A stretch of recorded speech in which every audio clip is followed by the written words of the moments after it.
Zurich, the largest city in Switzerland, home to over 3 million people, a favorite with anyone traveling to Europe. And that's where I reached on the Swiss-made Grand Tour. Not alone, with 3 new travel companions. Foodie Adarsh Munjal, journalist Roshni Bajaj Sangvi, and filmmaker Sonam Nair.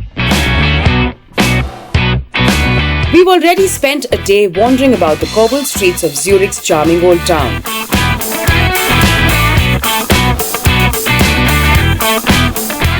And after saying hello to Zurich, we set off following the Grand Tour of Switzerland.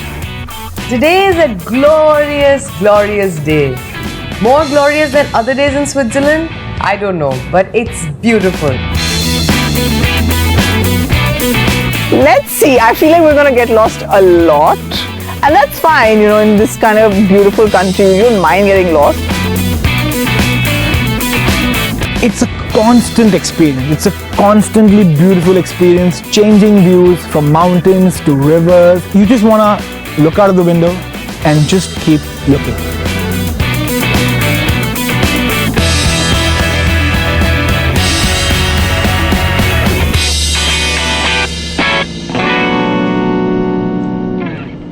What I thought of when I thought about Switzerland, it was Victorinox knives, it was cheese, it was chocolate, and it was Yash Chopra movies. The filmy ride soon came to a halt at our very first pit stop. A big start for a big day. We've reached! Come out! Okay, Made it!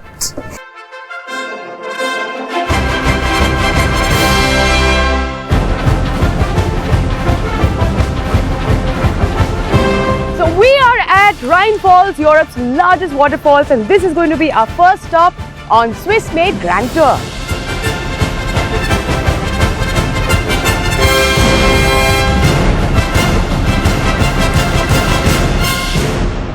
What am I expecting from Rhine Falls?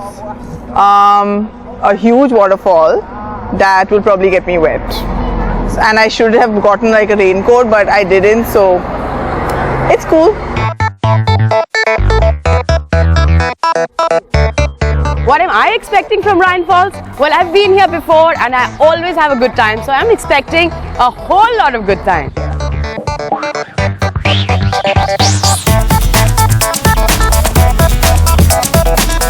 What am I expecting from Rhine Falls? A whole lot of mist.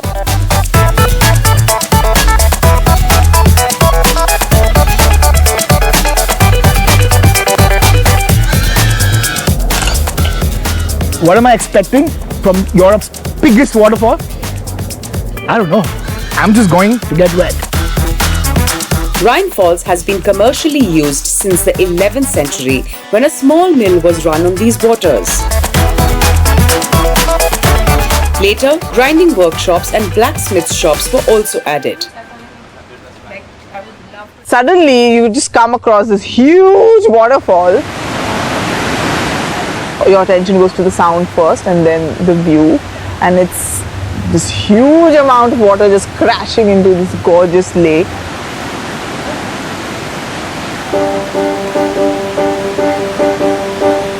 Since the beginning of the 19th century, 2 dams were located just above the falls. Till date, the immense power of these falls is used to generate energy. There's a nice little climb down, and each time you climb further down, you come closer to the waterfalls.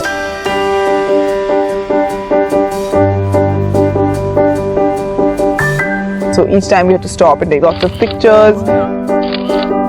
Tourists like us have been visiting these 15,000 years old falls since the middle of the 19th century.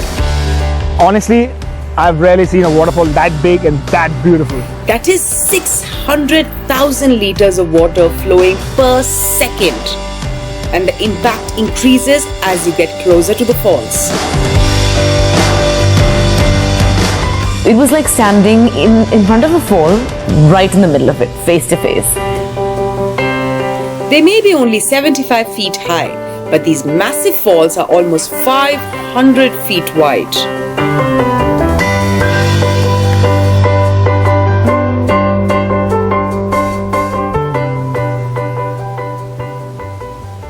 There's a big waterfall and it ratchets straight to the platform.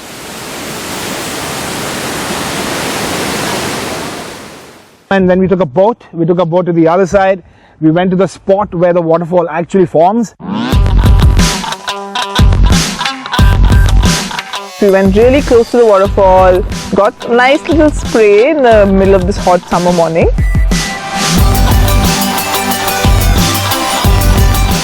The water was so visually appealing, gushing and rushing through. The sound is powerful, the sight is powerful. What a sight.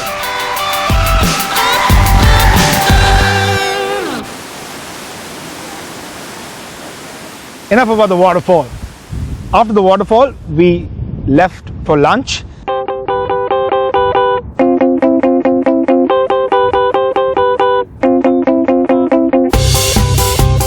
Yeah, I haven't driven yet, but it seems like it should be really easy to drive around. The little GPS TomTom thing really knows its stuff, so it shows all the correct directions.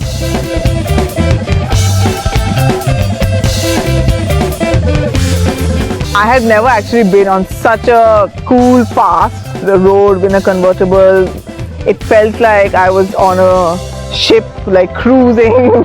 Wind comes and hair flies everywhere, and I felt like kind of singing songs and like acting like I was in a Bollywood film, which I wasn't, so I calmed down. Beautiful drive along the Rhine and drove to this little town called Busingen, which technically lies in Germany, but is enveloped by Schaffhausen in Switzerland, which we are driving by. And yes, it's en route on the Grand Tour of Switzerland.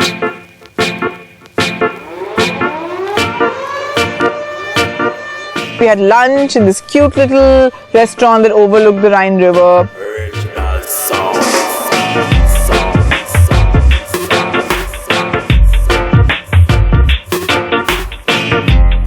so we set up a long table right by the water and we had a really fun lunch of soup made of white wine. It tasted of white wine, but the body came from cream because this is Switzerland.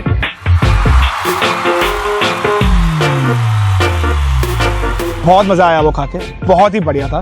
फिर उसके बाद हमने एक fish खाया। Beautifully seared skin on a bed of spinach and roasted potatoes. And this lovely sauce of capers, lemon flesh, a little bit of lemon juice, parsley, butter, of course butter. It was spicy, the fish was perfectly cooked. Maza aa gaya.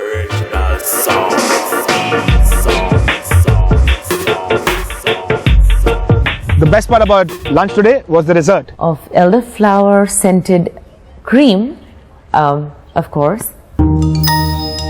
A continuing sort of appetizer, main course and dessert, cream buttercream. Nicely sandwiched with Swiss dairy. What a beautiful 3-course meal. All we really wanted was, a little quilt in a warm corner with a place to put our head down. Yeah, such a hearty meal should definitely be clubbed with a power nap. But not today. We have a whole evening planned out. After all, it's Sonam's birthday.